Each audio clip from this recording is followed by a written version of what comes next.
Assalamualaikum warahmatullahi wabarakatuh. Alhamdulillahirabbil alamin wassalatu wassalamu ala asyrofil mursalin sayyidina Maulana Muhammadin wa ala alihi wa sahbihi asma'in nama ba'du. Ingkang sangat kula hormati Kiai Haji Dr. Insinyur Salahuddin sedanten keluarga Mbah Hasyim, sedanten dzurriyyah.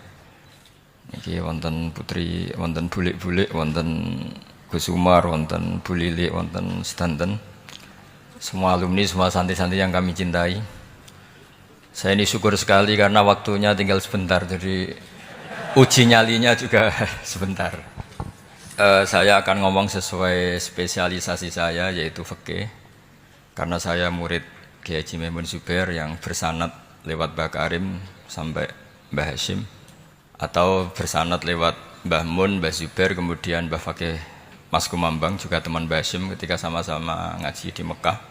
Saya akan mengkagumi Gus Dur dari segi fikih. Ketika Gus Dur dilengsarkan dari presiden, yang paling saya kenang dan para ulama seluruh Indonesia, mungkin seluruh dunia mengenang adalah keberhasilan Gus Dur mengelola konflik itu tidak pertumpahan darah. Satu prestasi yang insya Allah jadi amal beliau, semoga mendapat ridhonya Allah Subhanahu wa Ta'ala.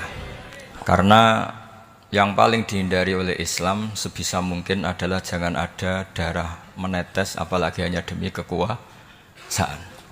Sehingga Rasulullah SAW sampai berdamai ketika terjadi tarik ulur di Sulhul Hudaybiyah. Saat itu Suhail bin Amr memberi sekian poin yang mendikte Rasulullah, semuanya merugikan Rasulullah.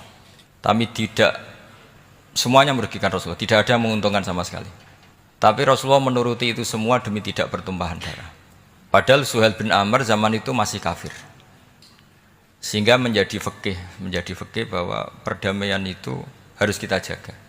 Sampai ada ayat wa in janahu lisalmi fajnalaha wa tawakkal 'ala Allah. Jika mereka ingin damai, kamu harus menuruti itu. Sehingga damai itu pula yang zaman era Gus Wahid, ketika beliau menginginkan negara berdasar Islam, itu banyak di buku, termasuk beliau panitia 9 persiapan kemerdekaan, Pebuki, juga tadi Gus Salahuddin cerita.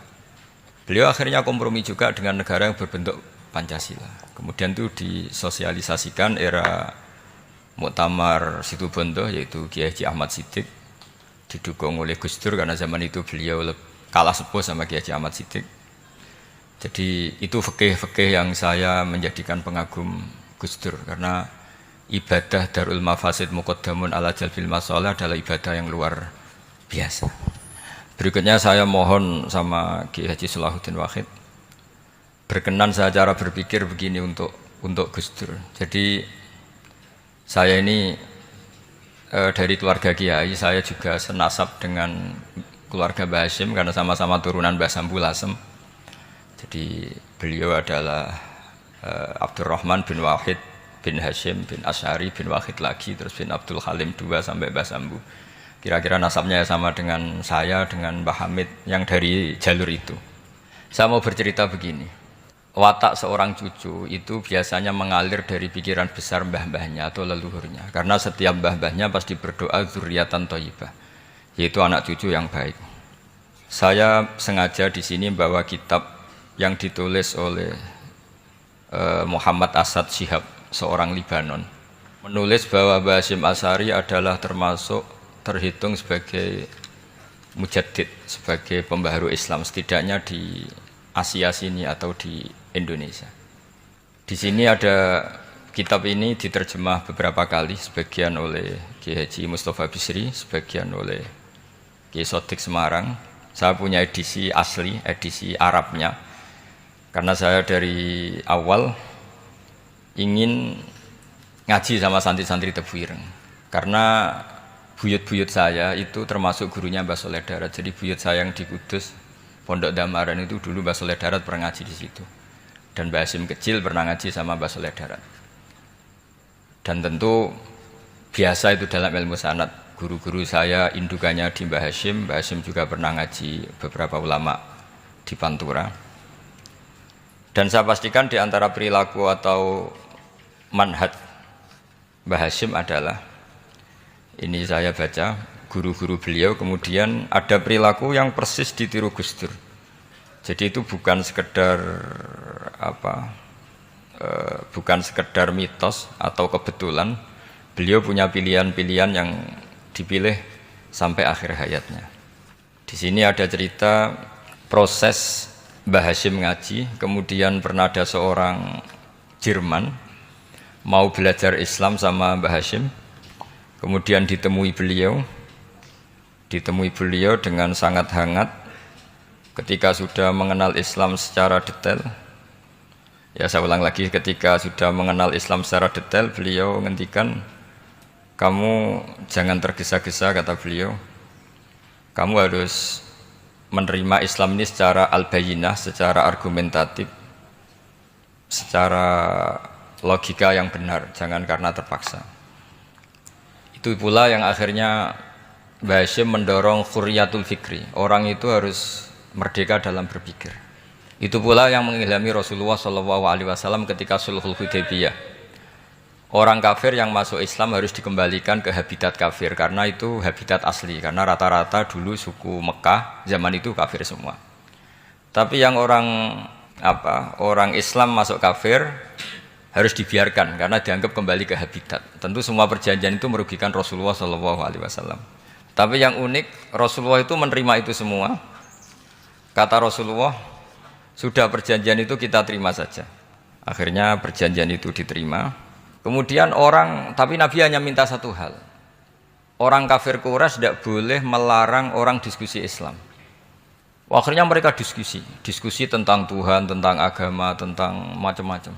Sehingga mereka akhirnya membandingkan, namanya punya Tuhan batu sama Tuhan yang disebut Muhammad. Tentu mereka masih jangkar pakai nama Muhammad. Mereka diskusi. Kalau kita punya Tuhan berhala, efeknya begini-begini. Kalau Tuhan kita banyak, efeknya gini-gini. Diskusi. Yatafawaduna fil hadis, mereka diskusi secara terbuka.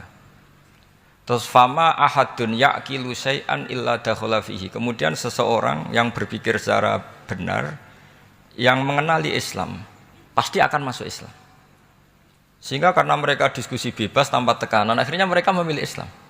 Dan selama mereka Islam, mereka akhirnya ikrar Islam sama ikrar, ya cara sekarang ikrar, kemudian menjadi Muslim. Dan otomatis perjanjian itu dibatalkan.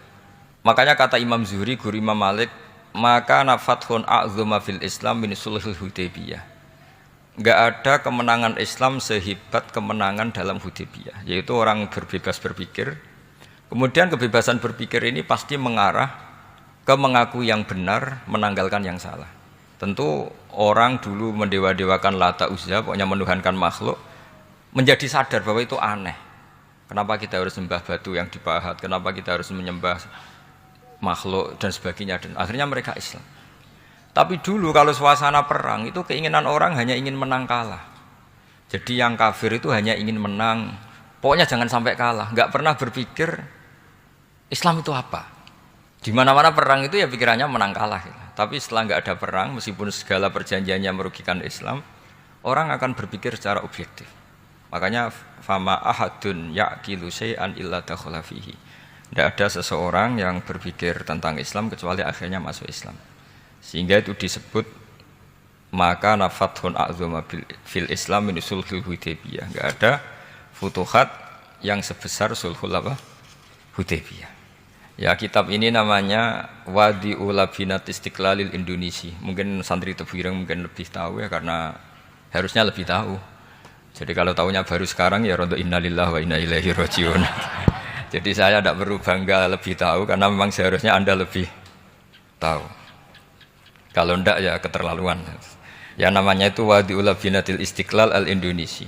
Ini saya baca, tapi ini demi Gus Dur, artinya bahwa pilihan-pilihan itu mulai ada zaman Mbah Hasyim Asy'ari.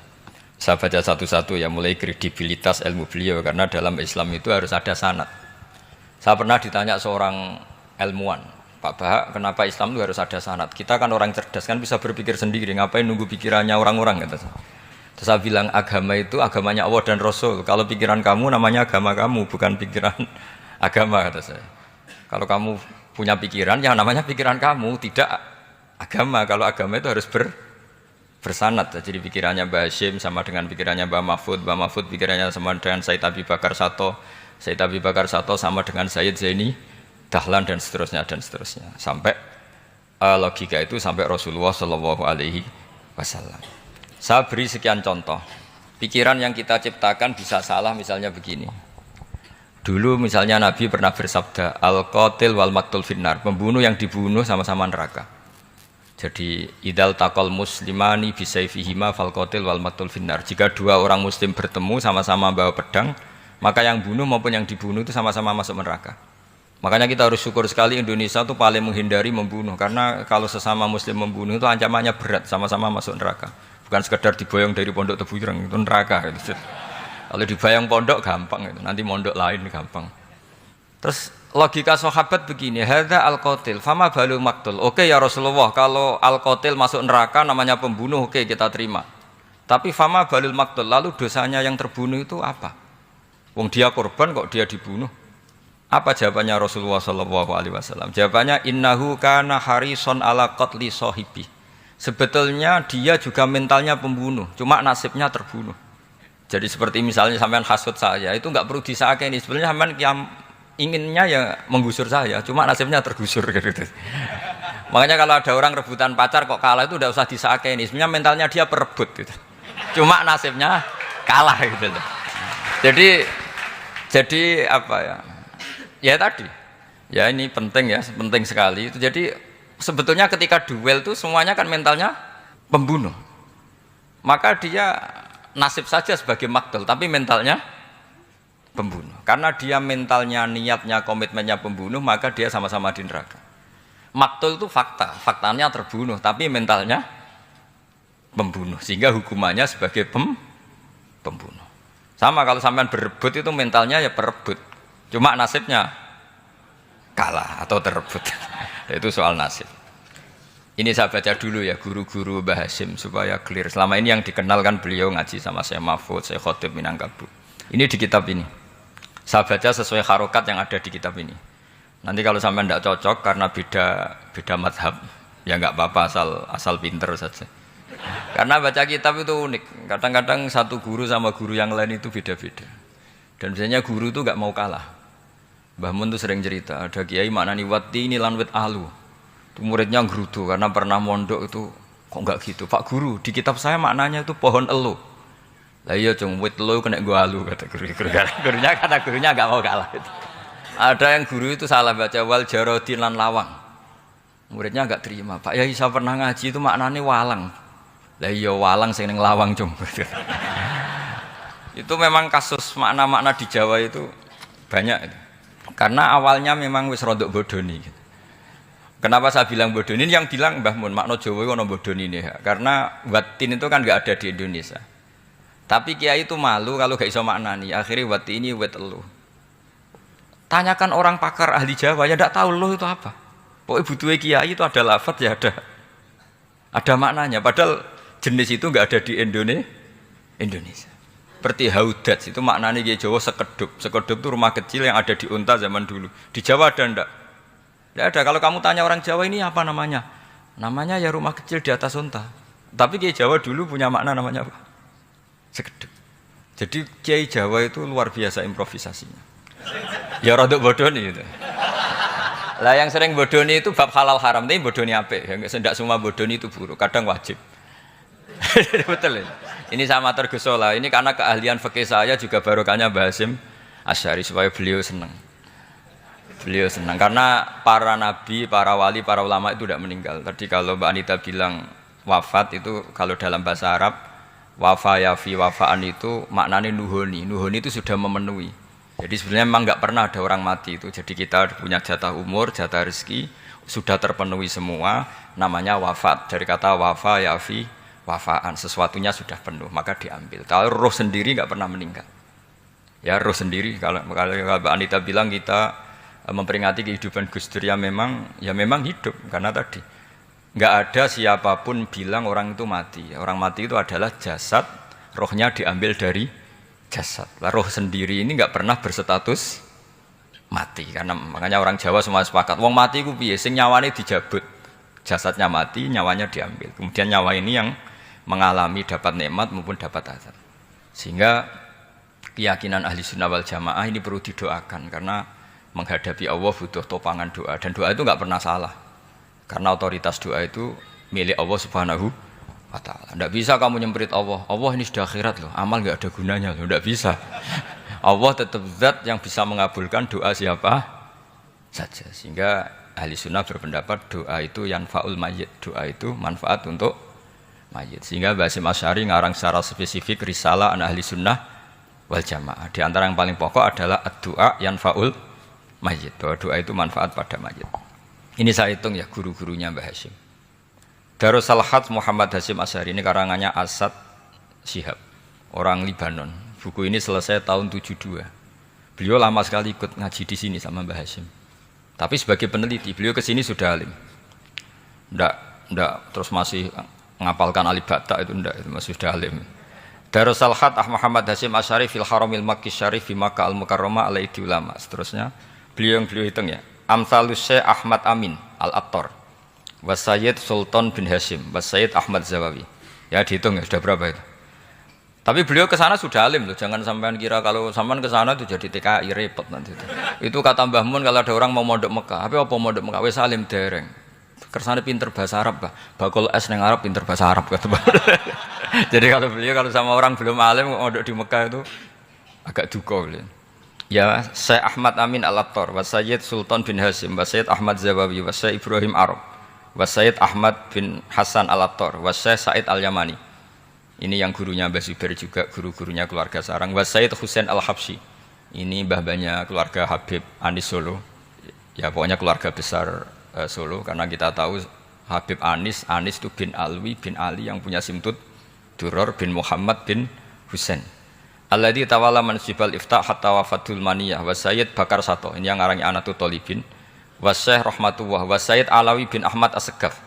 Ini yang ngarang Tarsihul Mustafidin. Kita tahu sarah i'anah paling terkenal adalah dua I'anatu Thalibin dan Tarsihul Mustafidin. Itu dikarang oleh Alawi bin Ahmad As-Segaf. Terus wa Sayyid Abbas Al-Maliki, itu banyak Sayyid Muhammad. Karena kita tahu Sayyid Muhammad adalah Muhammad bin Alawi bin Abbas, ya, Muhammad bin Alawi bin Abbas. Itu juga gurunya Mbah Hasyim. Wa Sayyid Abdul Az-Zawawi wa Syekh Saleh Bafadl wa Syekh Sultan Hasyim Daghestani. Jadi selain guru-guru di Indonesia termasuk Mbah Mahfud Termas, Syekh Khotib Al-Minangkabau, beliau punya guru-guru itu yang saya sebut. Lalu barokahnya guru-guru itu, ya, barokahnya guru-guru itu, Mbah Hasyim berpikir seperti itu, dan berpikir seperti itu yang mengilhami Gus Wahid, kemudian Gus Wahid mengilhami Gus Dur. Kenapa saya cerita ini? Supaya kamu tahu bahwa pikiran-pikiran besar Gus Dur itu ada sanadnya. Jangan sampai kamu berpikir Gus Dur cerdas muka kan delok film lah, terus gue delok film kan ya repot gitu. Jadi makanya ini, karena banyak juga yang cerita Gus Dur sebagai budayawannya, sebagai demokratnya, sebagai pluralisnya. Yang cerita itu kan sudah ada, masa saya disuruh ceritain lagi? Jadi kalau sampean saya cerita itu lagi kan coro Jawa tahsilul hasil. Jadi ini itu tidak bidang saya. Bidang saya akan melihat Gus Dur sebagai cucu Mbah Hasyim siapa? Asy'ari. Ini saya baca ya. Ini bahasa Jerman tapi sudah diagak-agak Arabkan. Ma'al Muhandis Karel von Schmidt. Ini Mbah Hasyim. Jangan kira yang pernah berkawan ya, bersosialisasi dengan non muslim itu mulai Gus Dur. Mulai Mbah Hasyim ini di halaman 108 kitab tadi. Wadi'ul Labinati Istiqlal Al-Indonesia. Kitab ini boleh sampean gasap kok. Nanti setelah ini tak bawa pulang atau sampean gasap enggak apa-apa. Ini santri-santri tebireng enggak apa-apa. Siap ya? Ya nanti bisa dibajak.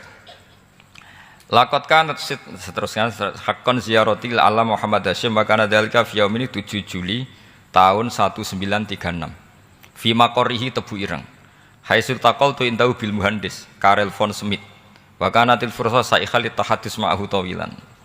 Terus setelah itu ini ceritanya mu'allif menangi Mbah Hasyim diskusi sama orang orientalis. Ini kata mu'allif, wa hadhil uqdatu takunu aqidatan wa hiya uqdatul mustasyrikin fa kullu shay'in ya'ti minal ghurbiyin wal irobiyyin wa Eropa ya'tabirunahu dasisah. Jadi zaman itu Mbah Hasyim itu sering punya tamu dari Eropa, dari barat, dari macam-macam. Sumastatrodal muhandis terus seterusnya sampai. Nah ini cerita saja betapa Mbah Hasyim itu perkawanannya luas sekali. Terus ini cerita akhirnya orang ini sampai masuk Islam. Ketika masuk Islam, di antara pesannya Mbah Hasyim, saya ulang lagi, di antara pesannya siapa? Mbah Hasyim itu beliau bilang kamu harus dipikir-pikir lagi katanya. Itu kan satu kearifan Mbah Hasyim ini saya baca karena saya takut ditegur ini. Saya juga nunggu surat kok tidak datang-datang ini kok, supaya cepat selesai. Ini bebas. Kalau ada surat malah kebenaran ini karena sudah mulai nyari-nyari. Ya jadi saya mohon nanti kitab ini bisa dikaji di sini. Nanti saya tinggal di sini ada cerita-cerita sampai beliau berteman orang Eropa, terus beliau macam-macam sampai terus saya teruskan. Summa arsalatku syirka ila Indonesia amni 1929 watana qolafi kasir minal mudun wa makata akhiran fi madinati Surabaya bi Jawa Syarqiyah wa min huna bada'atil hidayah wa taufiq taqudanihi ilal khairi. Hadas lautil hadis bil amil alladhi yakti fatratas tiraq. Jadi orientalis tadi ketika berteman Mbah Hasyim lama-lama tertarik oleh Islam. Ketika mulai tertarik dengan Islam, wa sya'ara bil istiqra aruhi wal amni tam wa kaifa ya'budu rabbahu ibadatan hakikiyah. Terus mulai tertarik dengan Islam, terus konsultasi sama Mbah Hasyim. Jadi tertariknya barokahnya Mbah Hasyim. Orang ini kemudian wabakiyal muhandis itu insinyur Karel von Schmidt di Indonesia hatan dalatil harbul alamiyah sehingga perang dunia kedua selesai. Wa indama qawamal Indonesiun didal hukmil al-Hulandi fi harbil istiqlal am wa kana al-muhandis fi sufil Indonesian dafa'u islamuhu li syarika saterusi. Terus ini saya cerita, jadi Mbah Hasyim pernah mengislamkan orang Belanda, orang Jerman. Orang apa? Orang Jerman, terus orang ini hidup di Hamburg. Sampai akhirnya beliau dakwah Islam di sana. Jadi ini penting ya supaya sampean tahu bahwa Tebu Ireng mulai dulu adalah komunitas internasional. Ya, Tebu Ireng mulai dulu adalah komunitas internasional. Jadi terus ketika ngadepi Indonesia yang dijajah, ini Mbah Hasyim bersama kawan-kawannya sepakat iktikaf di Multazam. Ini saya baca ya. Wa akhiran istama'a ma'a nukhbatin min haula'i talaba min zalama alaihi al-had Muhammad Hasyim ala ayata'ahadu wa yaqumu bi amalin fi lailatin lailan min laili syahri Ramadan. Al-mu'azzam istama'a haula'i talaba waladina yantamuna ila iddati qawamiyatin. Qawamiyah itu kalau bahasa sekarang perlawanan min Afrika wa buldani janubi Asia, Asia Tenggara, wa Asia Wusta, Asia Tengah, wal buldan al-Arabiyah. Wa kana al-had Muhammad Hasyim Asy'ari ahadahum. Wa waqafu jami'an amamal multazam bil Ka'batil musyarrafah. Wa ahadu wa aqsamul yamin ala yakum bil jihad fi sabilillah li ilahi kalimatil Islam wa tauhidil muslimin bin nasri ilmi wa tau'iyah wa tafaqquh fiddin talaban lil mardatillahi ta'ala la yarjuna min wara'i dzalika malan wala mansiban li anfusihim. Jadi sebelum beliau pulang ke Indonesia, itu komunitas Asia Tengah, Asia Dekat, Asia Jauh, semuanya dijajah karena Mesir dijajah Prancis, yang Burma dijajah ini, yang Indonesia dijajah ini, semuanya berdoa di Multazam. Intinya Mbah Hasyim itu patriotik betul. Tapi ya religius betul. Beliau berdoa di Multazam, beliau menyanggupi siap jihad melawan penjajah. Tapi saat itu juga berikrar kalau semua itu tidak untuk nyari pangkat. Makanya saya yakin Gus Dur adalah orang saat jabat presiden karena supaya Indonesia tidak chaos. Buktinya apa? Ketika beliau dilengsarkan ya santai saja. Wong ngajine wa mal hayatud dunya illa mataul ghurur. Jadi ya santai saja itu. Enggak jadi masalah. Terus kitab ini menerangkan, ini saya baca ya. Li khidmati dual alladziina laha musta'maratun. Musta'marat itu dijajah mislu Holanda wa Inggris wa Rusia wa Pernisa wa fi hadzal amri bidzat ara ana alal muslimin wal mas'ulin khususan. Ini intinya ulama-ulama yang dari timur jauh kemudian sowan ke Mbah Hasyim minta fatwa karena negara-negara mereka juga dijajah. Jadi dulu orang dari Jerman, dari mana-mana belajar Islam juga sama Mbah Hasyim. Yang negara-negara Asia Timur, Asia Dekat itu juga kalau konsultasi kemerdekaan juga sama siapa? Mbah Hasyim. Jadi uniknya kitab ini ditulis oleh orang Libanon. Jadi orang Libanon itu saking penasarannya sama Mbah Hasyim Asy'ari itu datang ke sini. Ya datang apa? Datang ke sini untuk belajar sama Mbah Hasyim. Dan di antara belajar itu kemudian sampai sini ternyata tamu-tamunya Mbah Hasyim dari berbagai negara. Mulai yang konsultasi cara memerdekakan negaranya karena mengalami dijajah sampai cara belajar Islam yang benar, termasuk tadi yang Karel von Schmidt tadi yang masuk Islam karena konsultasi sama Mbah Hasyim, padahal dia orang Jerman. Terus di antara kelebihannya Mbah Hasyim ini juga ditiru Gus Dur, wal haju Muhammad Hasyim la yajidu kharajan ayuna kisau sami' wal mukhatab bal yurahibu bidzalik. Mbah Hasyim orang yang enggak tersinggung ketika pendapatnya ditentang atau digugat oleh lawan bicaranya. Beliau santai, tidak terus ya tidak berontak, ya santai aja. Enggak terus angger dibantah, membantah kiai kualat, itu enggak ada sanadnya. Nah ini saya pastikan ya bahwa kehebatan Gus Dur itu kita enggak lepas dari barokahnya siapa? Mbah Hasyim. Sekali Rasulullah sallallahu alaihi wasallam sebagai Sayyidul Khalqi, Sayyidul Anbiya al Mursalin, beliau yang ngakui ana da'watu Ibrahim wa bisyaratu Isa. Aku hebat ngene iku barokah dongane Nabi siapa? Ibrahim. Maka ini sesuatu yang saya tekuni, jadi enggak salah kalau bicarakan Gus Dur ya harus bicarakan Mbah Hasyim. Sama bicarakan Nabi Muhammad sallallahu alaihi wasallam juga harus membicarakan Jadduhul A'la yaitu Ibrahim alaihis salam. Jadi ini kitab bisa dipakai atau digasap ya enggak apa-apa. Artinya gini, gasap itu kalau saya ada ridho jadinya gasap, kalau ridho ya jadinya boleh. Dan menjadi gasap kalau enggak dipelajari. Ya, jadi kalau enggak terus dinggo jimat itu kitab Gus Bahak sakti, wah ya repot makanya ini. Nah kalau dipakai itu gasap. Tapi kalau nanti didiskusikan sama teman-teman, kemudian menjadi baik, menjadi luar biasa, saya ikut ngamal. Terus saya ulang lagi, saya teruskan. Ittisolatuhu itu komoditas beliau. Lahu ittisolatun wasi'atun wa mukatabatun ma'a katsirin min zu'ama'il alam al-islami fi dzalikal ahdi. Bianhum Asy Abdul Aziz As-Sa'alibi wa Sayyid Diyauddin wa Syairozi Adwul Injil al terus. Beliau punya perkawanan besar di komunitas internasional, termasuk Syekh Muhammad Abdul Karim Al-Khattabi wa Sayyid Alawi bin Thahir Al-Haddad, Mufti Sultanati Johor. Ya, beliau berkawan dekat sama muftinya kerajaan Johor, wa Muhammad Ali wa Syaukat Ali bil Hindi, wa Muhammad Ali Jana Muhammad Iqbal. Muhammad Iqbal yang terkenal di India itu, wa Sayyid Hibaduddin Asy-Syahrastani, wa Wazirul Ma'arif Al-Iraqiyah. Beliau berteman sama PM Irak. Jadi kalau Gus Dur dari Mesir belajar di Irak, ternyata dulu mbahnya teman akrabnya Perdana Menteri apa? Irak. Terus banyak waro isu Majelis Tamyiz wa Sayyid Al-Alama Muhammad bin Aqil wa Sayyid Muhammad Jadul Maula wa Sayyid Muhammad Surur saat terusnya itu. Jadi ini nanti saya tinggal termasuk catatan-catatan ini, saya mohon ridho dari Gus Solah dari supaya santri-santri sini belajar Mbah Hasyim lebih serius supaya gampang. Kenapa saya katakan harus seperti ini? Dulu Nabi Ibrahim itu di antara anak cucunya itu secara lahir ada yang tidak soleh.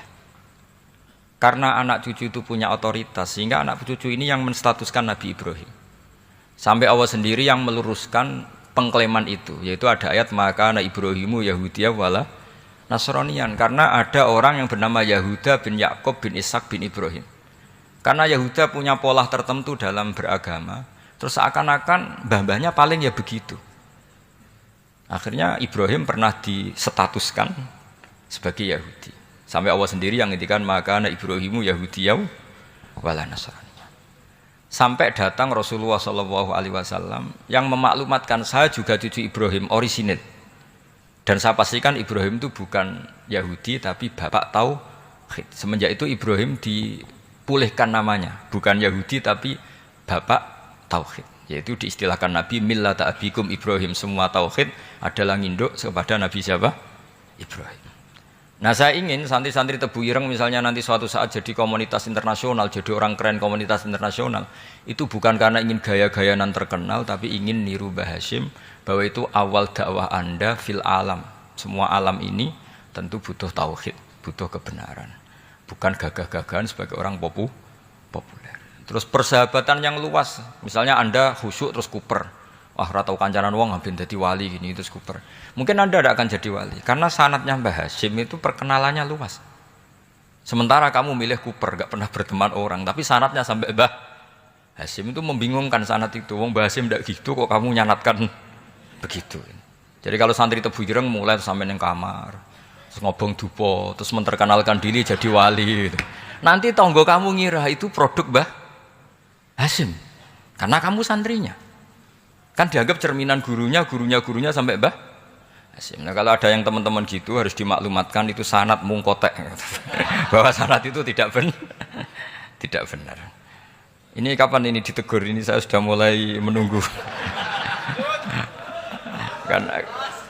Karena ya repot ini kalau kelamaan ini nanti itu. Terus ini khazanahnya Mbah Hasyim. Khazanah itu ya perpustakaan kalau sekarang. Maktabatuhu.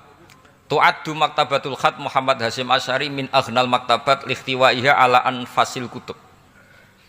Jadi ini kadang harokatnya ya beda dengan bacaan saya. Sama nanut bacaan saya saja. Di sini ditulis anfusil kutub. Kalau saya baca anfasil kutub karena maknanya kitab terbaik. Kalau kitab terbaik bacanya bukan anfus tapi apa? Anfas. Ya nanti kamu debat sendirilah sama teman-teman ini bacanya apa. Karena ini kadang harokatan. Kalau kadang harokatan repot. Ape bantah itu kadang sungkan mbek sing aran, orang bantah kadang beda. Lah supaya selamat iki ora saleh mualif, khotote sing goblok biasanya gitu korban. Biasanya gitu kalau untuk menyelamatkan kiai itu oh ini yang ngetik yang salah.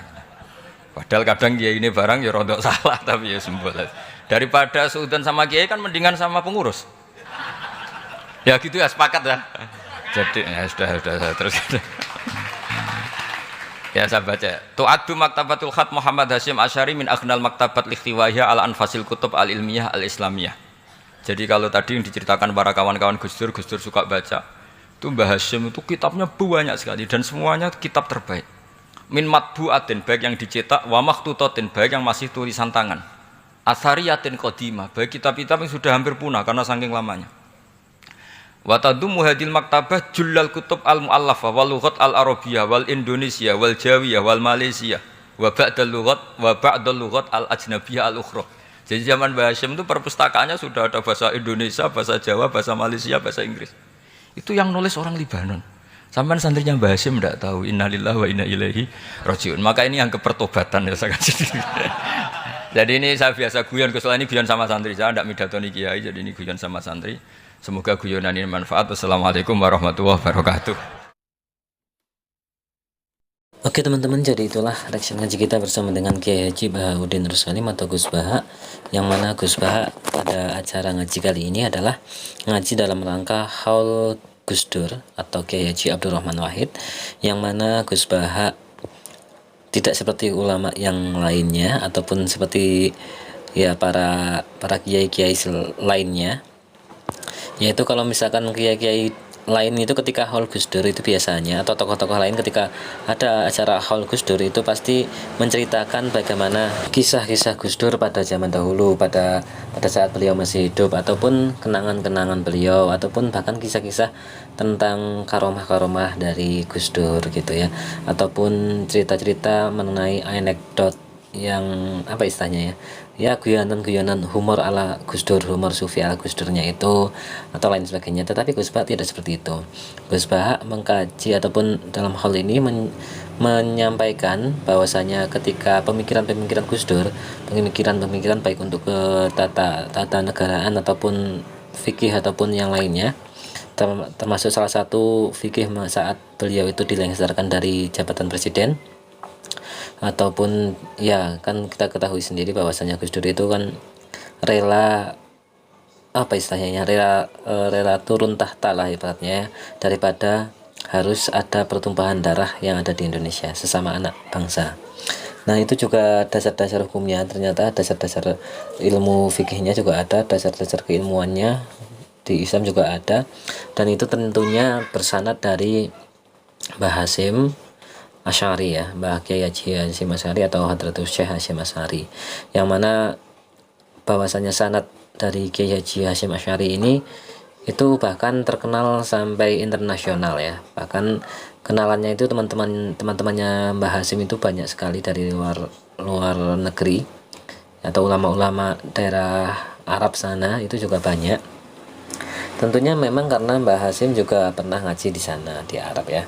Dan tentu saja kajian-kajian ataupun atau terus ya pemikiran-pemikiran dari Hadratus Syekh Hasyim Asy'ari ini itu terus dibawa oleh Mbah Wahid Hasyim atau Ayahanda Gus Dur, kemudian sampai ke Gus Dur, dan sampai akhirnya apa yang dilakukan oleh Gus Dur itu ternyata tidak hanya sekedar apa istilahnya ya, hanya jadab ataupun ya nganai-nganai gitu ya, bukan jadab tapi anai-anai saja, tetapi memang itu ternyata berdasar, dan dasarnya adalah sudah dilakukan ataupun sudah difikirkan oleh Kiai Haji Hasyim Asy'ari. Dan itulah kenapa beliau-beliau ini, bahwasanya Gus Dur maupun Mbah Hasyim Asy'ari insya Allah adalah seorang wali. Yang jelas yang disampaikan oleh Gus Bah saat ini adalah mengenai kajian keilmuan ya. Jadi tinjauannya itu dari sisi keilmuan dari Mbah Hasyim Asy'ari, dari Gus Dur, dari Mbah Wahid Hasyim, kemudian juga dari karangan orang Lebanon itu yang datang ke Mbah Hasyim untuk mempelajari fikih-fikihnya ataupun mempelajari keilmuannya. Dan itu tentu saja diketahui Gus Bah, berarti kan Gus Bah itu banyak bacaannya ya, sangat banyak bacaannya, dan ini memang luar biasa sehingga beliau tahu dan bisa mengepaske gitu loh, bukan ngepaske, maksudnya itu bisa sistematis gitu apa yang disampaikan oleh Gus Bah itu berdasarkan referensi para kitab-kitab para ulama terdahulu. Ya, itu saja teman-teman yang bisa kita sampaikan untuk ngaji kita kali ini bersama dengan Gus Bah ini. Semoga kita senantiasa istiqomah ngaji bersama dengan Gus Bah. Semoga kita diberikan kenikmatan ataupun diberikan rezeki yang berlimpah agar terus menerus bisa nyimak ngaji bersama Gus Bah, dan semoga kita doakan bareng-bareng semoga Gus Bah senantiasa sehat, panjang umur, dan diberikan kesempatan untuk terus menerus menyampaikan keilmuan-keilmuannya kepada kita semua. Terima kasih teman-teman, mohon maaf banyak kesalahan. Assalamualaikum warahmatullahi wabarakatuh.